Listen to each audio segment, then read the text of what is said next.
कभी तुमने नोटिस किया है, कुछ लोग अपने बर्थडे को एक इवेंट बना देते हैं। 12 बजे cake cut, WhatsApp floods, Instagram stories, पूरा दिन स्पेशल फील कराने का मिशन। और फिर कुछ लोग होते हैं जिन्हें बर्थडे याद ही नहीं रहता, ना पार्टी प्लान, ना कैंडल, ना डिनर रिजर्वेशन। कैलेंडर के लिए ये दिन स्पेशल होता है, लेकिन उनके लिए बस एक और डेट। तो सवाल ये है, ऐसा होता क्यों है? क्या ये अंदर छुपी हुई सैडनेस होती है, या फिर मैच्योरिटी का साइन, या दिमाग ने कोई अलग ही कोपिंग सिस्टम बना लिया होता है? चलो इस बिहेवियर को थोड़ा साइकोलॉजी के लेंस से समझते हैं। टाइप 1, जब दिमाग ने एक्सपेक्ट करना ही छोड़ दिया। कुछ लोग बर्थडे सेलिब्रेट नहीं करते क्योंकि उन्होंने सीख लिया होता है कि एक्सपेक्टेशंस रखना पेनफुल होता है। बचपन में बर्थडे आया लेकिन विशेष नहीं आई, स्कूल फ्रेंड्स भूल गए, घर पे कोई एक्साइटमेंट नहीं थी। एक बार पार्टी का सोचा और रिस्पॉन्स 0। जब ऐसे मोमेंट्स बार बार रिपीट होते हैं तो दिमाग एक डिसीजन ले लेता है, इससे बेटर है कुछ एक्सपेक्ट ही मत करो। साइकोलॉजी में इस प्रोसेस को लर्न्ड हेल्पलेसनेस कहा जाता है। धीरे धीरे एक्साइटमेंट मर जाती है, बर्थडे भी इमोशनल वैल्यू खो देता है। इसलिए वो सेलिब्रेट नहीं करते, इसलिए नहीं क्योंकि उन्हें फर्क नहीं पड़ता, बल्कि इसलिए क्योंकि फर्क पड़ना थका देता है। टाइप 2, जब लाइफ ऑलरेडी ओवरलोड में चल रही हो। फिर एक ग्रुप होता है जिनका इशू इमोशंस नहीं, स्केड्यूल होता है। इंडिया में जिंदगी ऑलरेडी फास्ट है।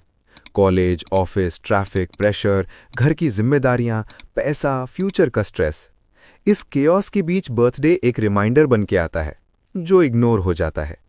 नॉट इंटेंशनली, बस प्रायोरिटी लिस्ट में जगह नहीं मिलती। सुबह काम, शाम थकान, रात को रियलाइजेशन, ओह आज बर्थडे था। साइकोलॉजिस्ट इसे कहते हैं टाइम ब्लाइंडनेस। जब दिमाग सिर्फ सर्वाइव मोड में होता है तो सेलिब्रेशंस इररिलेवेंट लगने लगते हैं। टाइप 3, जिन्हें वैलिडेशन की जरूरत ही नहीं लगती। और फिर आते हैं सबसे मिसअंडरस्टूड लोग। ये लोग लोनली नहीं होते, ना ही डिप्रेस्ड, बस उन्हें सेलिब्रेशन का प्रेशर फील नहीं होता।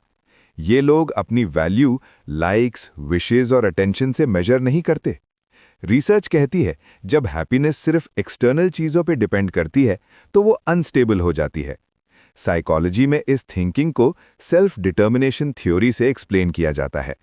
इसका मतलब रियल सेटिस्फैक्शन आती है सेल्फ ग्रोथ, ऑटोनॉमी और इनर क्लैरिटी से। ऐसे लोगों के लिए बर्थडे एक रिमाइंडर नहीं होता, बस एक डेट होती है। उनका मानना होता है मेरी इंपॉर्टेंस प्रूव करने के लिए मुझे कैंडल्स की जरूरत नहीं। ये हैबिट सिर्फ बर्थडे तक लिमिटेड नहीं होती। इंटरेस्टिंग पार्ट ये है, जो लोग बर्थडे को कैजुअली ट्रीट करते हैं वो लाइफ के बाकी पार्ट्स में भी सेम होते हैं। They don't chase spotlight, they don't bag for attention, they don't live for validation. उनकी खुशी लाउड नहीं होती, बस रियल होती है। क्या वो कभी लोनली फील नहीं करते? करते हैं, बस फर्क ये होता है कि उन्होंने समझ लिया होता है कि स्पेशल फील करने के लिए स्पेशल डेट जरूरी नहीं होती। तो चाहे तुम अपना बर्थडे ग्रैंड लेवल पे सेलिब्रेट करो या बस चाय पी के निकाल दो, दोनों चॉइसेस तुम्हारी साइकोलॉजी रिफ्लेक्ट करती हैं।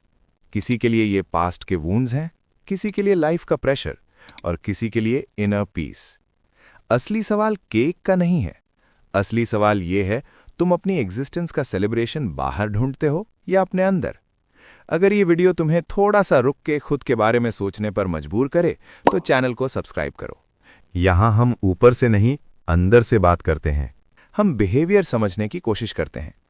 कमेंट्स में बताओ तुम किस टाइप के हो, बर्थडे हाइप वाले या लोकी वाले। नेक्स्ट वीडियो में मिलते हैं एक और ह्यूमन हैबिट को डीकोड करने के लिए।